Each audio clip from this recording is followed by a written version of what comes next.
안녕하세요. 보다 보면 순식간에 외워지는 영어 말풀입니다. 오늘의 제목은 주관 vs 객관, 주관 대 객관이라고 했습니다. 라틴어 자체례에서 온 throw라는 의미, 여기서 이제 젝트가 나왔다라고 했습니다. 그러면서 지난번에 젝트가 들어간 많은 단어들 살펴봤죠. 잠깐 복습할게요. reject, 거꾸로 던지다에서 거절하다, rejection, 거절. 프로젝트는 앞으로 던지다 해서 프로젝트, 추정하다, 계획하다 이거고, 프로젝트라는 명사로도 쓰입니다. 그리고 프로젝터 하면은 앞으로 던지는 것에서 빔 프로젝터 할 때 쓰였었죠. 인젝트는 안으로 던지다 해서 안으로 몸 안으로 던진 게 이제 주사가 되는 거고요. 정신적으로 던지는 게 주입이 됩니다. 인젝션은 주입 주사가 되겠습니다. 컨젝처는 함께 여러 가지 정황들을 다 해서 하나에 종합해서 하는 추측을 컨젝처라고 합니다. 이렇게 젝트는 throw의 의미가 있다. 그거의 2탄이 되겠습니다. 네, 첫 번째 단어입니다. 이번에 뭐냐면 내 아래쪽으로 던져두는 겁니다. 이 사람 보니까 얘를 탁 아래에 이렇게 확 거의 던지다시피 이렇게 꼬부리게 만들었네요. 이게 지배하다, 복종시키다입니다. 아래로 던지는 겁니다. 아래로 쫙 이렇게 엎드려 하면 이렇게 아래로. 네, 그래서 여기 던지다 throw는 나왔고요. 그러면 아래로라는 의미가 필요하겠네요. 그 prefix가 바로 서브죠. 서브웨이, 지하 아래로 다니는 게 서브웨이고, 제목 아래에 있는 게 서브 타이틀 부제가 되는 거고요. 물 아래에 다니는 잠수함이 submarine이 되는 거죠. 그래서 서브젝트 하면 지배하다, 복종시키다 됩니다. 서브젝트 많이 들어봤죠? 지배하다, 복종시키다라는 말로 들어보셨나요? 이거 말고도 서브젝트가 의미가 되게 많아요. 그거를 좀 오늘 설명드리도록 하겠습니다. 먼저 아까 나왔던 지배하다, 복종시키다 의미부터 볼게요. 예문 보시죠. The Roman Empire subjected most of Europe to its rule. 로만 엠파이어 제국이죠. 로마 제국은 subjected, 지배했다, most of Europe to its rule. 그것의 룰, 그것의 지배하에 유럽의 대부분을 지배했다라는 겁니다. 예, subject, 예, 자기 아래 두게 했다, 아래로 던지게 했다. 그래서 이만큼의 이 주중의 연안을 다 다스렸었죠. 그러니까 진짜 subjected most of Europe이네요. 그런데 로마보다 더 크게 복속시킨 사람이 있죠. 그 사람은 바로 기원전 330년인가요? 그 정도 경에 있었던 알렉산더죠. 그 예를 보시죠. Alexander the Great subjected much of Europe and Asia to his rule.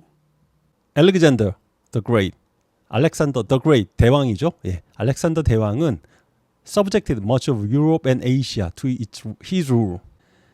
much of 유럽과 아시아를 그의 지배, 이 룰은 지배라는 명사입니다. 그의 지배하에 복종시켰다라는 거죠. 진짜 그렇네요. 여기가 아까 로마가 지배하던 지역이었습니다. 근데 그 한참 이전에 알렉산더는 여기 이쪽 지중해뿐만이 아니라 이쪽 아시아 권역까지 다 했었으니까 훨씬 더 큰 범위였죠. 요걸 수동형으로도 많이 씁니다. 서브젝트를. 그래서 이렇게 씁니다. Europe and Asia were subjected to Alexander the Great. 해석해보죠. 유럽과 아시아는 was subjected to, be subjected to 하면 누구누구 하에 지배되다 이런 얘기입니다. 그래서 알렉산더 the Great, 알렉산더 대왕에 의해서 지배되었다라는 겁니다. be subjected to, 뭐뭐에 지배되거나 영향을 받다라는 게 됩니다. 이제 서브젝트가 지배하다, 명령하다, 복종시키다라는 거 알았어요. 근데 이 서브젝트가 명사로 쓰이는 경우가 훨씬 더 많은 것 같아요. 이때가 좀 헷갈려요. 그걸 좀 볼게요. 먼저 서브젝트 하면 과목이라는 뜻이 있습니다. 명사로. 그렇죠? 이 과목, 예를 들어서 국영수, 여기 수학 나왔네요. 수학에 우리 모든 학생들은 다 복종하고 있죠? 그죠? 많은 학생들이 골머리 싸면서 한 반에서 엄청 고생하고 있습니다. 이 수학이라는 과목 하에. 그래서 이 수학에 복종된 우리들을 생각할 때 과목이라는 게 서브젝트가 됩니다. 그래서 이런 각 국영수 이런 각각을 과목을 얘기할 때 서브젝트라는 말을 씁니다. How to study difficult subjects. 그래서 어려운 과목들을 어떻게 공부할 건가라는 얘기를 했네요. 다른 건 몰라도 영어에 대해서는 답이 있습니다. 영어 단어에 대해서는 저와 같이 공부하시면 됩니다. 서브젝트의 또 다른 중요한 뜻입니다. 이번 서브젝트는 주제로 쓰였습니다. 과목 또는 주제도 있습니다. 주제도 이제 논문 주제 같은 거 선정되면 교수님이 주제 준단 말이에요. 그럼 그 주제 가지고 고민 무지하게 하죠. 그죠? 그래서 그 주제 학생들은 뭔가 열심히 골똘히 준비해서 교수님한테 나중에 강의 때 얘기를 해야 되거나 발표해야 되거나 그런 일들이 있죠. 그래서 이 주제가 우리를 복종시키는 그런 요소가 돼서 주제도 서브젝트로 씁니다. 예문 보시죠. This subject is too difficult to write a thesis on. 이 주제는 too difficult to 나온 거죠. 너무 뭐뭐해서 뭐뭐하다. 이 주제는 너무 어려워서 write a thesis on 그 주제로 이 on 뒤에 이제 서브젝트가 있는 거예요. 그 주제로 thisis를 쓰기가 어렵다라는 거죠. 논문 쓰기에 너무 어려운 주제다라는 얘기입니다. 과목, 주제 이게 다 서브젝트입니다. 근데 서브젝트가 이거 말고 또 다른 뜻도 있죠. 우리가 영어 하면서 많이 쓰는 뭔가 복종시키는 거니까 그래서 주체라든지 주어라는 뜻이 있습니다. 주어로 보죠. 여기 I, he, we 이게 다 주어죠. 그죠? I likes mangoes 하면 망고를 좋아하는 건 나잖아요. He eats apple. 애플을 먹은 것도 그죠. 예, 그러니까 이런 식으로 이제 주어를 갖다가 복종시키는 거니까 동사나 그 이후에 나오는 문장을 좌지우지하는 거니까 서브젝트는 주체라든지 주어 이런 걸로 쓰는 겁니다. 그러면 아까 주체, 주어라는 관점에서 거기서 형용사를 만들어서 주관적인 주체의 이렇게 되면 어떻게 할까요? 여기 예문이 나오네요. subjective입니다. That is a highly subjective point of view. 그건 아주 높게 subjective point of view, 주관적인 관점입니다 라고 했죠. 그러네요. 이거 몇 개로 보이세요? 얘가 말할 때는 하나, 둘, 셋, 네 개네 라고 얘기했어요. 이 사람이 볼 때는 여기 하나, 둘, 셋, 세 개인데? 예, 이거는 주관적인 관점에서 다른 거죠. 이럴 때 말하는 게 subjective입니다. subjective의 예문 보시겠습니다. Music is subjective to everyone's unique experience. 음악은 모든 사람들의 유니크한 유일한 이런 거죠. 모든 사람들의 유니크한 경험에 따라서 subjective하답니다. 주관적이다라는 거죠. 이 음악은 좋다, 나쁘다 함부로 말할 수 없다라는 거죠. 이건 다 주관적인 거니까요. 음악은 여기서 하나 여러분이 기억하셨으면 하는 게 be subjective to를 쓴다라는 겁니다. 그러면 뭐뭐의 주관적이다가 됩니다. 여기 to라는 전치사가 항상 들어간다. 뭐뭐의 주관적이다. 뭐뭐에 따라서 주관적이다 할 땐 세 번째 단어 보시겠습니다. 이번에도 젝트, throw가 나왔네요. 근데 던지는 거죠. 던지는데 그 앞에서 딱 버티고 있어서 가로 걸리는 겁니다. 그러니까 앞에서 딱 던지려고 했는데 이 사람이 뭔가를 딱 던지려고 했는데 여기서 안 돼 하고 딱 막고 있는 거예요. 그러니까 그건 반대하다가 됩니다. 이때 들어가는 prefix는 바로 of입니다. of는 before, front 이런 뜻이 있습니다. of보다는 front라는 의미가 더 많아요. 그래서 of가 그런 뜻이 있기 때문에 앞에 딱 가로 걸리는 거니까 against라는 의미도 있게 됩니다. 그래서 obvious 하면 앞에 있어서 너무나 분명한 거죠. 그리고 지금 이 단어 나와버렸는데요. 던지는데 그 앞에 있어서 반대하다가 되는 겁니다. 여기도 스태클이 이제 서 있는 거 어떤 물건이나 이런 걸 말해요. 그래서 앞에 딱 있는 물건이어서 장애물이라고 할 때 obstacle이라고 합니다. 그래서 여기는 object 하면 앞에서 던지는데 딱 앞에서 가로 걸리게 서 있어서 반대하다가 됩니다. 예문 보시죠. Objecting means standing against something, refusing to agree or comply. 동명사로 썼네요. objecting, 반대한다는 것은 의미합니다. standing against something, 무언가에 대항해서 서 있는 걸 의미합니다. 앞에 서 있는 거죠. refusing to agree or comply, 동의하거나 comply, 이것도 동의하다입니다. 예. 동의하는 것을 거절하면서 뭔가에 대해 반대로 서 있는 걸 의미합니다 라고 했습니다. 단어를 그대로 해석했네요. 어원을. 그죠? objecting이 그런 거죠. 이 사람이 뭔가를 막 앞으로 막 던지려고 하는데 안 돼! 하고 막는 거니까. 그러면 이 object, 반대하다의 명사형은 무엇일까요? 그건 바로 objection입니다. 여기 예시 영화를 가져왔어요. 이거 슈렉 영화 아시죠? 거기에 보면은 이제 이 피오나 공주가 원하지 않는데 난쟁이 이 왕한테 결혼을 하게 되잖아요. 억지 결혼식을. 성당에서 결혼식을 하면서 신부가 보통 유럽에서는 그렇게 하죠. 이 결혼을 하나님의 이름으로 이제 해서 맺어집니다. 어쩌고저쩌고 블라블라 한 다음에 이 결혼을 반대하는 사람은 지금 말씀하세요 하면서 any objection 이렇게 말하는 게 관례적이죠. 아무나 누구 반대하는 사람 있어? 이 말을 하는 겁니다. any objection? Is there any objection? 이런 거죠. 그랬더니 사람들이 no objection 이래야 되는데 슈렉이 딱 나타나서 반대 있습니다 해갖고 이제 이 결혼이 성립이 안 되고 슈렉이랑 행복하게 살게 되죠. 여튼 이때도 objection이 쓰였다. 반대라는 걸로 명사형으로 쓰였다는 겁니다. 근데 반대 외에 다른 뜻도 있어요. 예, object는 사물이나 대상 이런 것도 의미가 있습니다. 물체 뭐 이렇게 해서 object는 누군가가 있는데 그 앞에 있는 물건이든지 뭐든지 이런 것들이 다 object가 될 수 있는 겁니다. 던지려고 하는데 딱 가로막혀 있는 어떤 그것인 거죠. 그래서 우리는 이걸 그림 그릴 때 대상화가 정물화일 때 그 정물 대상이 되는 걸 갖다가 영어로 뭐라고 하죠? 영어라기보단 불어인데 오브제라고 합니다. 오브제. 들어보셨죠? 예, 그때는 불어식 발음을 해서 T가 발음이 안 되고 그냥 오브제 이렇게 여기 C도 거의 발음이 안 되네. 오브제라고 해서 그림 그리는 대상, 물질, 목적물 예, 그걸 갖다가 오브제라고 합니다. 그리고 그 대상이라는 관점에서 이게 영어로 들어오면서 문법에서 오브젝트, 목적어가 되는 거죠. 그죠? 주어 나왔고 아까 서브젝트 나왔죠? 오브젝트는 그 반대가 됩니다. 주어가 동사로서 목적하는 거, 대상이 되는 거죠. 그죠?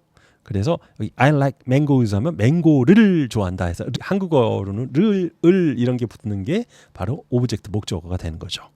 그래서 SVO 요게 다 요거의 약자잖아요. verb이 동사고 오브젝트의 O가 목적어여서 SVO 뭐 이런 식으로 문법 할 때 쓰는 거죠. 근데 이 문법에서도 알 수 있듯이 서브젝트, 오브젝트 좀 반대적인 개념이죠. 요거는 내가 주체인 거고 요건 좀 상대적인 거여서 요거는 객관적이다 이런 느낌이 들어요. 객관. 여기 서브젝트는 아까 주관의 뭐 이런 뜻이 있었잖아요.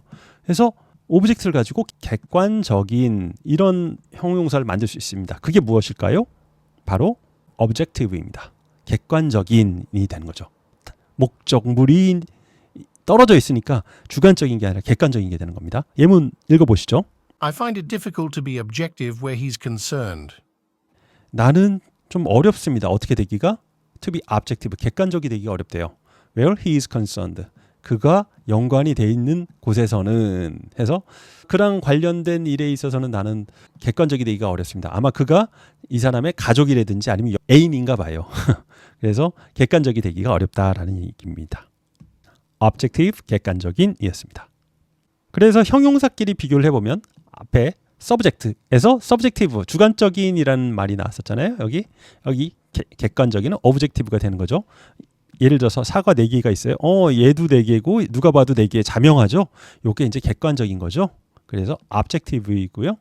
케이크 있는데 이 여성은 너무너무 맛있다고 하는데 얘는 이렇습니다. 이거는 사람마다 틀린 거죠. 요게 이제 주관적인 게 됩니다. 그래서 objective, subjective 항상 이렇게 쓰이니까 잘 기억하시기 바라겠습니다. 많이 쓰이니까. 참고로 objective는 명사로도 쓸 때가 있습니다. 제가 외국에서 좀 공부를 할 시간이 있었어요. 근데 그때 수업에 딱 들어갔을 때 먼저 제일 첫 시간에 이런 걸 나눠줘요. 이런 다 A4지로. 근데 여기 항상 goals and objectives라는 게 쓰여 있었습니다. 이게 뭐냐면 목표라는 뜻이에요. 그래서 goals 하면 goal도 목표고 objective도 목표인데 goals는 좀 더 이제 최종적인 목표를 말합니다. 이 제일 오늘 강의를 통해서 궁극적으로 다다라야 될 목표고 objective는 중간중간에 그 궁극적인 목표에 다다르기 전에 요 전에 이루어져야 될 그런 어떤 작은 목표라고 할까요? 지나가야 될 그걸 할 때 objectives라고 합니다. Winning is not the prime objective in this sport. 이기는 것이 이 스포츠에 있어서 프라임, 최우선의 목표는 아니다라고 했네요. 예, 여기 명사로 쓰인 거죠? 목표라는 말로요. 그렇습니다. 자, 오늘의 마지막 단어 보겠습니다. 이번에도 젝트, 트로우가 나왔어요. 던지다. 근데 던지는데 그 옆에 뭐 약간 어느 방향으로 던지는 겁니다. 어딘가로 이렇게 해서 그래서 뭐 이렇게 던지는 곳에 이 옆으로 또 하나 뭐 살짝 붙여서 덧붙이다라는 의미입니다. 이때 쓰는 prefix가 어느 쪽으로 할 때 toward입니다. add입니다. add. advance가 나가다는데 이제 add 붙이면 나가는 거에서 진보하다가 되고 equate도 동일하게 하다인데 그쪽 방향으로 동일하게 해서 적당한 뭐 이런 뜻이 되는 겁니다. 그래서 adject 하면 덧붙이다가 됩니다. 그쪽 방향으로 던져서 하나 더 던져서 덧붙인 겁니다. 그런데 이 adject는 사실 사용을 하지 않습니다. adjective라는 다른 말로 씁니다. 이건 뭐냐면요. 추가해서 던져서 덧붙이다가 됐듯이 형용사라는 뜻이 만들어집니다. 그렇죠. 형용사라는 것은 덧붙여서 꾸미는 게 형용사인 거잖아요. 이미 명사가 뭘 규정을 하는데 그거에 추가로 요거의 성질이나 이걸 알려주는 거니까 그래서 형용사라는 뜻이 있습니다. 예문 보시죠. In a loud noise, the adjective is loud. 아주 시끄러운 소음이라는 문구에서 형용사는 loud입니다. 예, loud가 이제 노이즈를 꾸미고 있으니까 형용사가 loud라는 얘기죠. 수고 많으셨습니다. 그 복잡한 서브젝트와 오브젝트를 다 다뤘고요. 이제 마지막으로 그냥 마음 편하게 들으시면 되는 단어 하나 더 하겠습니다. 이번에는 인접한, 가까운이라는 뜻인데요. 여기에는 그 형용사를 만드는 ENT가 들어갑니다. 그리고 젝트가 어디냐? 여기 있습니다. JECT가 원래 throw라는 거였잖아요. 근데 이게 변해서 JAC로 쓰기도 합니다. 원래 이게 더 라틴어에 가까워요. 이 JAC가. 그래서 그게 그대로 살아서 JAC, throw가 있고 거기에 형용사를 만드는 ENT가 붙어서 adjacent. 근데 어느 쪽으로? to입니다. 어느 쪽으로 던지는 이런 뜻이죠. 이게 무슨 뜻이냐면요. 어딘가로 던져요. 공을 이렇게. 그렇다는 건 이 둘이 어떤 사이요? 가까운 사이예요. 그러니까 던질 수 있는 정도면 그리 멀지 않은 거예요. 그거보다 사람이 던져서 갈 수 있는 범위보다 훨씬 더 넓게 이 산을 넘고 공을 건너서 이렇게는 던질 수 없잖아요. 우리 인간이. 그래서 이렇게 뭔가를 돌을 던져서 닿을 수 있는 그런 거리를 갖다가 엎드리면 코 닿을 거리라고 하나요? 뭐 요 둘이 지금 가까이에 있죠. 이렇게 있는 걸 인접한, 가까운이라는 말로 씁니다. 예문 보시죠. Great opportunities often lie adjacent to your comfort zone. 엄청난 기회들은, 대단한 기회는 종종 어디에 있다고 해요? lie adjacent to your comfort zone. comfort zone은 당신의 편한 영역. 이제 사람들의 comfort zone이라고 사람들이 편하게 느끼는 그런 영역이 있어요. 이게 정신적이든 물리적이든 당신의 편한 영역 근처에 있습니다라고 하는 거죠. 당신이 여기까지는 나는 항상 편해. 근데 더 큰 기회는 여기 가까이 조금만 나가면 where the fun starts입니다. 재미가 시작되는 그곳이라는 겁니다. 너무 내 안에서만 있으면 재미도 없고요. great opportunity도 없습니다. 약간 편한 거에서 약간 불편한 쪽으로 이렇게 나와서 계속 뭔가를 시도해 보는 게 필요하겠습니다. 그래서 adjacent는 가까이에 있는 에서 이웃하고 있는 해서 수학에서도 쓰여요. 이렇게 예를 들어 여기가 A라고 하고요. 여기의 각도가 A 각도다라고 하면 요거에 adjacent 한 변을 갖다가 이렇게 마주치고 있는 그 인접하고 있는 변을 갖다가 adjacent라고 합니다. 그러면 요거의 반대는 아퍼짓이 되는 거죠. 요 각도랑은 상대쪽으로 있는 거, 이게 이제 아퍼짓이 되는 거고, 요 가까이에 있는 건 adjacent라고 한다. 예, 수학에서 이렇게 쓴다라는 겁니다. 수학 하실 일이 없으시면 이건 모르셔도 되겠습니다. 인접의 뭐 이런 뜻이죠. 예, 복습하겠습니다. 젝트는 throw의 의미, 던지다의 의미가 있습니다. 그래서 subject, 언더죠. 내 아래로 던지다 해서 복종시키다라는 게 되고, subjective 하면 내가 주체가 되는 거니까 내 아래로 복종시키는 해서 주관적인이 됩니다. 그리고 그 반대로 던지는데 앞에 딱 가로 걸려 있어요. 딱 막어요. 반대하다가 됩니다. objection 반대가 되고, objective 하면 나랑은 떨어져 있는 거다 보니까 객관적인 이게 됩니다. 이번에는 던지는 방향 쪽으로 하나 더 추가로 덧붙이는 거예요. 그래서 adject가 덧붙이다가 되는데 요거를 쓰지는 않고 요거에 덧붙이는 어떤 것 해갖고 형용사라는 의미로 adjective를 쓴다. 젝트가 JAC로 쓰여서 adjacent 하면 던질 수 있는 그 거리에 있는 해서 가까운, 인접한 이런 뜻으로도 쓴다라고 했습니다. 감사합니다.